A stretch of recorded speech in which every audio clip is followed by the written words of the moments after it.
안녕하세요. 얼마 전에 자연분만을 하고서 지금 신생아 아들을 옆에 꼭 두고 키우는 중인 초보 맘입니다. 몸조리에 각별히 신경을 쓰고 있는데 또 주변에서 절 챙겨준다고 많이들 관심을 가져주고 계신데요. 몸 힘든 줄 알면서도 구태여 침대 위에 자리 잡고 앉아서는 시원하게 이 사연을 써보려 해요. 근래에 고구마 많이 먹고 답답한 일이 있으셨던 분들은 주목해 주시길 바라며 제 사연을 바로 시작해 보겠습니다. 재밌게 읽어주세요. 저는 딸만 셋인 집안의 막내딸이에요. 나이는 올해 31이고요. 언니들은 벌써 30 중반을 다 넘었는데 결혼은 제가 가장 먼저 하고 자식도 제가 가장 먼저 낳게 되었습니다. 현재 첫째 언니가 결혼을 하고 막 임신을 한 상태이고요. 딸들이 다복한 집안에서 컸다 보니까 워낙 어릴 적부터 집이라는 공간은 서로 조잘거리면서 즐거운 대화를 나누는 곳이라 알고 컸어요.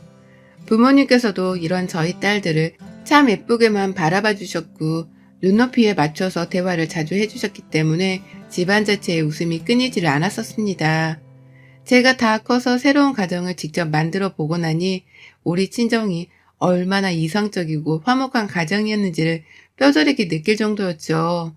아무튼 그런 집에서 때묻지 않게 자라왔다 보니 전 다른 집안에 대해서도 그리 큰 경각심이랄 게 없었습니다. 당연히 어느 집을 가더라도 기본적인 대화를 잘 나누면서 서로 웃고 떠들고 하는 화목한 모습을 보일 줄 알았죠. 연애를 3년이나 한 제 남편네도 마찬가지라 생각을 했고요. 남편과 저는 서로 직장에서 만났고 둘 다 사내 연애를 하다가 결혼을 했습니다. 연애하면서 본 남편은 화를 잘 내지도 못하는 순둥이 같은 타입이었고요. 당연히 마찰이 있으면 서로 싸우기도 했지만 늘 필요 이상의 화를 내거나 감정을 자제하지 못하는 모습을 보이지 않았던 탓에 좋은 가정 환경에서 좋은 가정교육을 받고 자랐을 것이라 생각했어요. 이성적으로 사리 판단을 할 줄 아는 남편의 모습을 똑똑하고 긍정적으로 본 것이었죠. 그래서 연애 기간이 길어질수록 결혼을 자연스럽게 생각했고 그러다 30이 되기 전에 식을 올렸습니다. 하지만 결혼을 하자마자 나타난 시어머니라는 복병 때문에 저는 좋아 보이던 남편까지 싸잡아서 쓰레기로 보이는 듯한 착시 현상을 느꼈고요. 남편이랑도 내내 시어머니로 인한 갈등과 마찰 때문에 마음 편할 날이 없었어요. 신혼 초부터 뭘 어떻게 해야 며느리가 이리 스트레스를 받고 부부가 싸움질을 하나 싶으시죠? 지금부터 제가 저희 시어머니께 당했던 일들을 좀 나열해 볼게요. 판단은 여러분들의 몫입니다. 결혼 준비를 하고 신혼집이며 애물예단을 알아보는 그 과정 속에서도 시댁은 멀쩡해 보였어요. 상견례 때 저희 친정아버지가 요즘 집값도 많이 올랐고 애들 월급 사정을 뻔히 하는데 누구 한쪽에만 부담을 주지 말자면서 먼저 나서서는 정확히 반반 결혼을 하자고 말씀을 해주셨거든요. 그래서 딱히 누가 더 돈을 쓰고 말고를 자존심 싸움을 한다거나 시비를 걸지 않았어요. 오히려 정확히 반반이라는 그 목적에 맞게 서로 쓴 돈이나 들어갈 돈에 대해서 완전히 오픈을 해놓고서는 대화를 주고받았죠. 그러다 보니 남들은 결혼하면서 여러 가지 문제, 특히 돈 문제로 갈등이 생긴다고 하던데 저희 부부는 금전적인 문제로부터 완전히 자유로웠었답니다. 그 점에 대해선 제가 저희 친정아버지한테 내내 감사하다고 생각했었어요. 하지만 결혼을 하고 나서야 시어머니가 갑자기 입을 삐쭉 튀어나온 채로 저희 친정아버지에 대한 불만을 쏟아내시더라고요. 누구한테 더 부담을 주기 싫어서 그리고 서로의 경제적인 여건에 대해서 뻔히 잘 알고 있으니까 공평하게 반반 결혼을 하자고 한 건데 시어머니께서는 그런 저희 아빠를 두고서 이렇게 말씀하셨답니다. 돈 없는데 구두쇠 흉내를 내기는 싫어서 자기 혼자 잘난 척 반반 결혼을 운운했다. 라고 말이죠. 눈 하나 깜빡하지 않고서 시댁에 가 시부모님 앞에 앉아있는 제게 이런 말씀을 하신 거 시작으로 그 후 결혼 생활 내내 저희 가족들을 향한 험담이 계속되었습니다. 처음 반반 결혼을 운운하며 저희 집안이 더 많은 돈을 들고 시집오지 않았다는 게 마음에 안 드셨던 모양이었습니다. 자꾸만 저희 집을 무슨 돈이 없어 반반 결혼에 환장한 사람들로 보더라고요.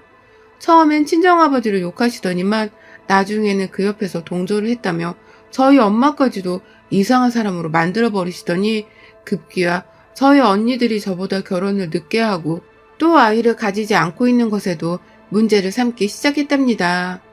한마디로 주제넘는 소리를 계속 해가면서 저의 성질을 계속 건드리신 것이었죠. 저희 언니들 열심히 일하고 사느라고 결혼이 조금 늦어진 거 저도 인정합니다. 하지만 그게 요즘 뭐 흠인가요? 다들 결혼을 안 하기도 하거나 아이도 안 가지는 걸 추세로 여기는 사람들도 많은데 시어머니는 다른 사람도 아닌 제 가족을 제 눈앞에서 적나라히 욕보이시더라고요. 급기야 저희 첫째 언니가 지금 변호사인데 시중에 널린 게 변호사라고 밥벌이가 안 되니 능력이 없어 결혼을 못한 게 아니냐는 소리까지 해대면서 그게 웃기다고 깔깔거리셨답니다. 미치고 환장을 노리셨죠. 처음엔 저도 우리 가족들, 특히나 내 앞에서 앞담화식으로 말씀하시는 걸 멈춰달라며 웃음기를 빼고 진지하게 말씀도 드려봤어요. 남편이나 내가 수입이 많지 않은 걸 누구보다 잘 아셨기 때문에 부모님이 도와주시겠다며 반반 결혼을 말씀하셨던 거라고 더 자세히 설명을 드려보기도 했고요. 이런 일을 왜 이렇게 애달래듯 설명을 해야 하는지 이해할 수는 없었으나 제가 본 시어머니는 이해력이나 공감 능력이 많이 딸리는 분이셨기 때문에 이해를 하고 말씀을 드렸어요. 하지만 역시나 어머님께서는 본인이 생각하고 싶은 대로만 들으려 하셨답니다. 다 없는 사람들의 변명이라는 소리를 해가면서 굳이 따지고 보면 사는 형편이 비슷한 저희 가족들한테 오히려 못 살아서 그렇다는 막말을 하며 무시를 하셨네요. 그리고 제가 내 가족 편을 들면서 하지 말라 말씀을 드리기라도 하면 저를 향한 시집살이의 강도를 더욱 세게 높이셨죠. 참 치사해 보이시죠? 이게 바로 제가 옆에서 보고 느낀 저희 시어머니셨습니다. 자식을 낳아준 부모님과 형제 자매 편을 드는 건 당연한 건데 그런 가족들의 욕을 하지 말아달라고 정당하게 요구하고 싫은 티를 내는 저를 향해 시어머니는 오히려 유별나다 욕을 보이셨죠. 유별난 애들은 혼을 내야 말을 알아듣는데 30 넘은 애를 어떻게 혼내야 할지 모르겠다면서 옆집 친구분이랑 제 앞에서 전화로 저를 까내리기도 하셨고요. 친구분이 회초리라도 들라는 말을 농담으로 하면서 막 웃자 진지하게 집안에서 회초리를 찾아다닌 적도 있었답니다. 당연히 남편이 정도껏 하라고 시어머니를 만류해서 어찌저찌 넘어가긴 했으나 제가 그날 시어머니의 그 만행을 보면서 남편한테까지 온 정이 뚝뚝 떨어졌어요. 그냥 괜히 시어머니의 외모를 닮은 남편조차도 소름이 끼쳤거든요. 하지만 누군가를 싫어하고 미워한다고 해서 시어머니의 만행이 그치는 건 아니었습니다. 제가 제 가족 얘기를 싫어하는 티를 내면 낼수록 어머님의 저를 향한 괴롭힘은 더욱 적나라해져갔죠. 워낙 태여가 많이 오가는 화목한 집안에서 자랐다 보니 밥을 먹으면서도 서로의 안부를 묻고 하면서 대화를 나누고 싶었던 것 뿐이었는데요. 이런 저를 향해서 시어머니는 너 우리 밥 다 먹을 때까지 입 열지 마. 너 입 열면 내가 주걱으로 주둥이부터 쳐내릴 거야.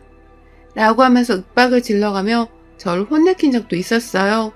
뭐 이미 준비되어 있던 밥 중에서 제 밥그릇에는 마지막 남은 누룽지를 긁어다가 담아주신 적도 너무나 흔했고요. 제가 가지나 오이를 잘 못 먹는데 보란듯이 가지볶음에 가지밥 그리고 오이 무침을 만들어서는 그 3종 세트를 밥상 위에 올려두신 적도 있었답니다.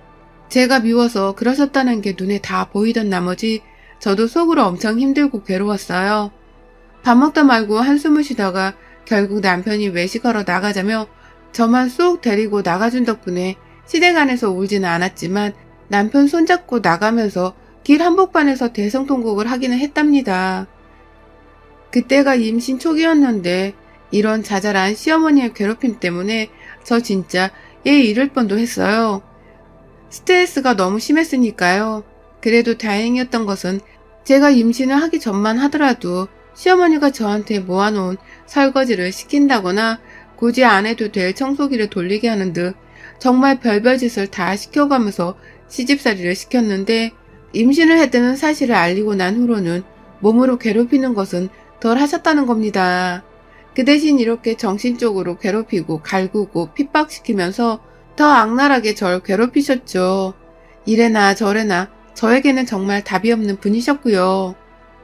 출산날이 다가갈수록 어떻게든 시어머니만큼은 안 보고 살겠다는 다짐 하나로 태교를 이어갔습니다. 시어머니를 또 보게 된다면 스트레스가 폭발을 해서 아이를 유산할지도 모를 것 같으니 아이가 태어날 때까지만이라도 시어머니를 피해가며 내 아이를 지켜내야겠다는 저의 본능적인 모성애가 폭발을 한 것이었죠.